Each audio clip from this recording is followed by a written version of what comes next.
ኢትዮጵያ ውስጥ እንደ አዲሱ ቤተ መንግስት ግንባታ ብዙ ያወዛገበ ፓርላማ ድረስ ያጨቃጨቀ ፕሮጀክት የለም። ይቺ ሀገር ሰላሟን እንጂ ቤተ መንግስት የምትገነባበት ጊዜ ላይ አይደለችም። ይህን ያክል ገንዘብ ለቤተ መንግስት ግንባታ መዋል ነውር ነው ያሉ ፓርላማውን ጭምር በአንድ እግሩ አቆመው ተከራክረዋል።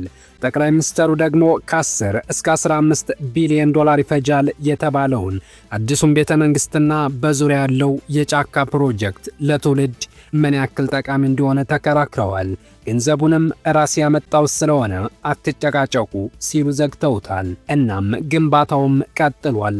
አሁን ክሱ የቀነሰ ይመስላል። ቤተ መንግስት አሁን ያስፈልጋል አያስፈልግም በሚለው ላይ ያስፈልጋልም አያስፈልግምም ብንል የሚለወጥ ነገር ስለሌለ መልሱን ለጊዜው እንተወው። በዛሬው ዝግጅታችን የምንመለከተው በፍጥነት እየተሰራ ባለው አዲሱ ቤተ መንግስት ወይም የጫካ ፕሮጀክት ላይ ከኮንሶ የመጡ ገበሬዎች ስለሰሩት አስገራሚ የድንጋይ ካብ ጥበብ ይሆናል። ላምባዲና ቲዩብን ሰብስክራይብ እያደረጋችሁ እስከ መጨረሻው ድረስ አብራችሁን ቆዩ። ጠቅላይ ሚኒስትሩ ኮንሶ ላይ ያዩትን ዓለምን የሚያስደምመውን ጥበብ አዲሱ ቤተ መንግስታቸው ላይ አስመጥተዋል። ይህ አስገራሚ ግንባታ የተሰራው በተማሩ ኢንጂነሮች አይደለም።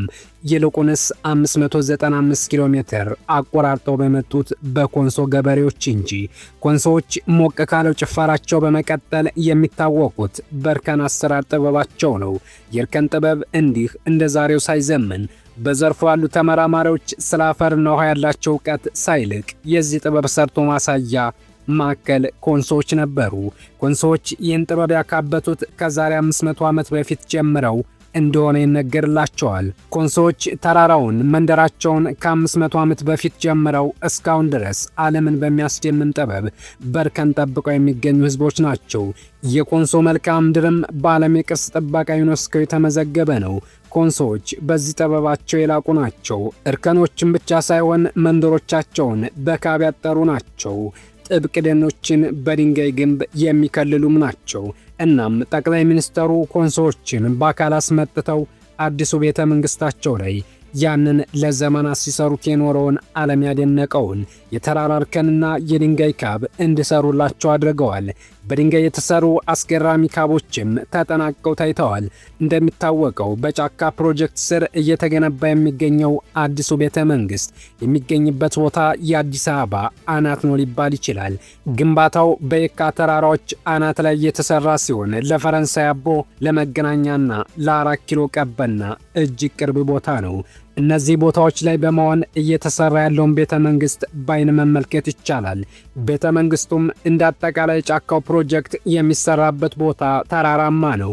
እናም ይህ ተራራ አስተማማኝ እንዲሆን ኮንሶዎቹ ተጠበቡበት ተብለዋል።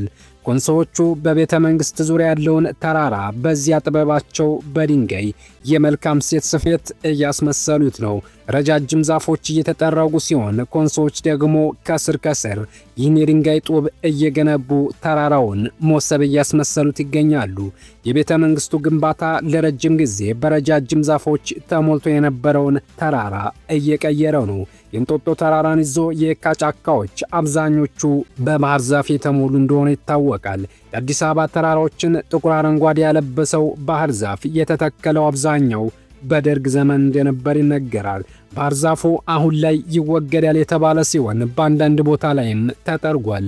በቦታው ላይ አዳዲስ ዛፎች እየተተከሉ አዳዲስ ግንባታዎች እየተካሄዱ ነው። ኮንሶዎቹ በሰሩት የድንጋይ ካብ ላይ አፕሎችና አገር በቀል ናቸው የተባሉ ተክሎች ተተክለዋል። ጠቅላይ ሚኒስትሩ 10 ቢሊዮን ዶላር ይፈጃል የተባለው አዲሱ ቤተ መንግስታቸው እንከን እንዲኖርበት የፈለጉ አይመስልም። ቀን ከሌት የሚከታተሉ ሲሆን እያንዳንዱን ስራ ለብዙ ሰሪዎች በማካፈል በፍጥነት እንዲጠናቀቅ ለማድረግ እየተሞከረ ነው። በአሁኑ ሰዓትም ከ11 በላይ ተቋራጮች የቤተ መንግስቱን ግንባታ ተከፋፍለው እያጣደፉት ይገኛሉ። ጠቅላዩ እግር በእግር እየተከታተሉ በዚህ ግዙፍ ፕሮጀክት ላይ ዛፍ እየተከሉበት ይገኛል። ስለ ቤተ መንግስቱ ወቅታዊ ግንባታ ሂደት ብዙ መረጃዎች ቶሎ አይወጡም። ላብነት የኮሪደር ልማቱን የተመለከትን እንደሆነ በየጊዜው ምን ላይ እንደደረሱ የሚያሳዩ ዝግጅቶች ይቀርባሉ። ስለ ቤተ መንግስቱ ግንባታ ግን መረጃዎች አይወጡም። አንዳንድ መረጃዎች እንደሚያመለክቱት ግን በርካታ የዚህ ቤተ መንግስት አካል የሆኑ ፕሮጀክቶች እየተጠናቀቁ እንደሚገኙ ነው። ለአብነት በቤተ መንግስት ዙሪያ እንደ ባብ በተራራው ላይ የተጠመጠሙት የአስፋልት መንገዶች ተጠናቀዋል። የተወሰኑ ሰው ሰራሽ ሐይቆችም ግንባታቸው እንደተገባደደ የሚያመለክቱ መረጃዎች አሉ። በአሁኑ ሰዓት እስከ 10 የሚደርሱ ተቋራጮች እያንዳንዳቸው እስከ 10 ሄክታር መሬት በመያዝ የአፓርታማ ዲዛይኖችን በማውጣት ግንባታዎችን እያካሄዱ ነው።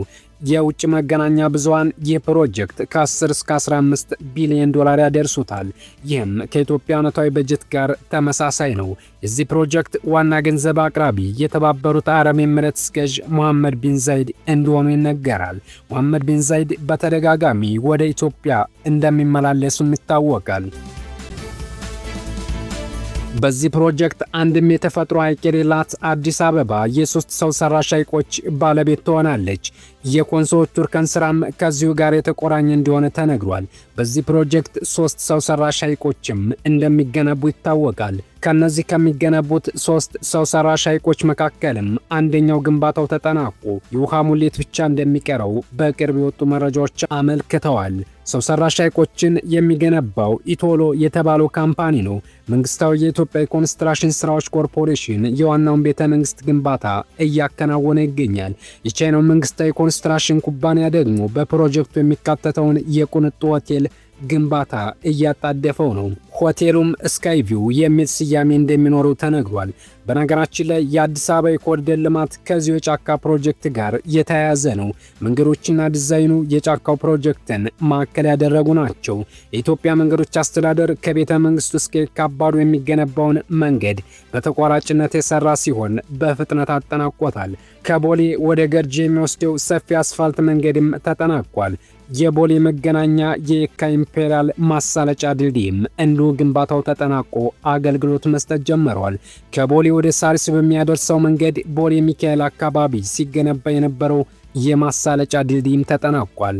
አሁን በወጣው መረጃ እኒህ ሁሉ ፕሮጀክቶች በጫካ ፕሮጀክት ስር የሚጠቃለሉ ናቸው። ኮንሶዎችም ያን ጥበባቸውን በአሻራ መልኩ አዲሱ ቤተ መንግስት ላይ እንዳሳረፉ እየተደረገ ነው። ጠቅላይ ሚኒስትሩ ቤተ መንግስቱ የሚተላለፍ ቅርስ ነው የሚሉት። በነገራችን ላይ ይህ ቤተ መንግስት ተገንብቶ ሲጠናቀቅ ዓለም ላይ ካሉት እጅግ ብዙ ገንዘብ ከወጣባቸው የቤተ መንግስት ግንባታዎች መካከል ቀዳሚው ይሆናል። ጠቅላይ ሚኒስትሩ በዚህ እርምጃቸው ብዙ ተወቅሰውበታል፣ ተከሰውበታል። አሁን የቤተ መንግስቱ መገንባት ይጠቅማል ወይስ ይጎዳል የሚለው ክርክር እንዳልነው በጊዜው ሂደት መልስ የሚያገኝ ነው የሚሆነው። ሰላም ለሀገራችን ይሁን። አበቃን። መልካም ጊዜ ተመኘን።